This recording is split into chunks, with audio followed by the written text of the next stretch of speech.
आदिवासी संस्कृति अमर रहे, अमर रहे। बिरसा मुंडा अमर रहे, अमर रहे। जय आदिवासी। અમે Eklavya model residential school Kesarpura આંગણે આપ સૌની સાથે એક ખાસ કાર્યક્રમ પાછળ સકળાયેલી ગાથાને લઈને આવ્યા છે. તમે જાણો છો કે 15 નવેમ્બર શા માટે પ્રખ્યાત છે? જનજાતીય ગૌરવ દિવસ તરીકે મનાવવામાં આવતી 15 નવેમ્બર આદિવાસીઓના ભગવાન કહેવાતા એવા બિરસા મુંડાની જન્મજયંતિ દેશભરમાં આજે પણ ગૌરવપૂર્ણ રીતે ઉજવવામાં આવે છે. બિરસા મુંડા એ આદિવાસી સમાજના એવા નાયક હતા કે જેમને આદિવાસીઓ આજે પણ ગર્વથી એમનું સ્મરણ કરે છે. આદિવાસી એટલે કોણ? ટૂંકમાં આદિકાળથી વસતી પ્રજા કે લોકો એટલે આદિવાસી. માણસો જ્યારે ટોળામાં રહેતા થયા ત્યારે રહેઠાણ વિકસ્યા, પેઢી દર પેઢી રીતભાત ચલણ પહેરવેશ વિકસિત થઈ. તો પછી અન્ય સમાજ અને આદિવાસી સમાજમાં ફેર શું? પછી એમનો ઇતિહાસ રચવાનો પ્રયત્ન કર્યો નથી, પણ એમની સંસ્કૃતિ, જળ, જંગલ, જમીન અને એમની અન્ય ભાવનાઓથી આદિવાસીઓનો ઇતિહાસ આપમેળે સર્જાયો છે. ભારતની ચિત્રકલાઓ, પુસ્તકો, દંતકલાઓ વગેરે અને બોલીઓ વસાવા, ગામિત, રાઠવા, તળવી અને આપણા ભારતમાં ડાંગનો મેળો, ખેતીની કળા, શિખારની કળા, પ્રાકૃતિક વસ્તુનો ઉપયોગ કરી રમકડા, બાસણો આપણી રોજીરોટી પૂરી પાડે છે. તો આનું સંવર્ધન કરવાની જવાબદારી કોની? આપણી જ ને. આવું સંવર્ધન બ્રિટિશ કાળમાં આપણા સમાજને અને સંસ્કૃતિને ટકાવી રાખવા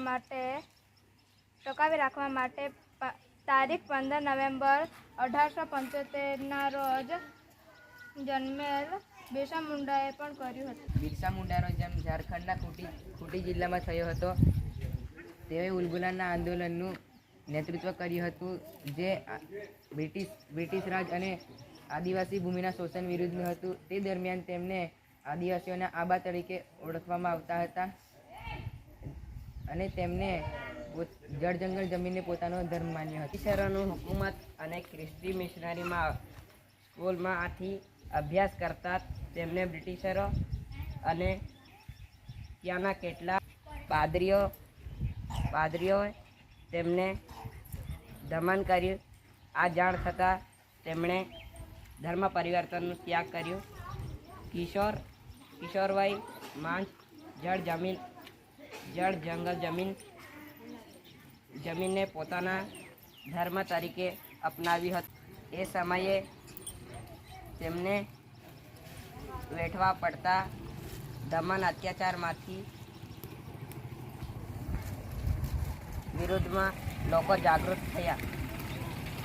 તેના સામે સંઘર્ષ કરાવવાની દિશા બતાવી હતી. તેમના આ યોગદાનથી આદિવાસી પ્રજાના લોકો શિક્ષા, એન્જિનિયર, ખેલકૂદ, રાજનીતિ, ધંધો, વ્યાપાર વગેરે દેશ વિદેશીમાં પોતાની અસ્તિત્વ ઉજાગર કરી શક્યા. અને તેનું ઉત્તમ ઉદાહરણ છે આપણા રાષ્ટ્રપતિ Draupadi Murmu. Forest rights act 2006, આદિવાસી ભૂમિ અધિકાર, પેસા એક્ટ 1996, શિડ્યુલ વિસ્તાર માટે પંચાયતો, વન સંરક્ષણ કાયદો 1980.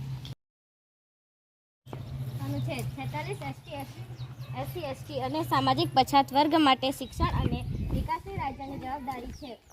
અનુચ્છેદ 48 ક પર્યાવરણનું જતન અને રક્ષણ તેમજ જંગલ અને વન્યજીવોની સલામતીની જવાબદારી રાજ્યની છે. અનુચ્છેદ 29 દરેક નાગરિકને પોતાની ભાષા, લિપિ અને સંસ્કૃતિને ટકાવી રાખવાનો અધિકાર. ધર્મ અને સંસ્કૃતિને આધારે શિક્ષણ સંસ્થાઓમાં પ્રવેશ કરતા રોકી શકાશે નહીં. ભાગ ક, ખ, ઘ અને ઘ. આદિવાસીઓની જમીન સુરક્ષા માટે શક્તિ અનુસૂચિ પૂર્વોત્તર રાજ્યની સ્વતંત્રતા માટે વિધાનસભા અને લોકસભામાં અનામત સીટો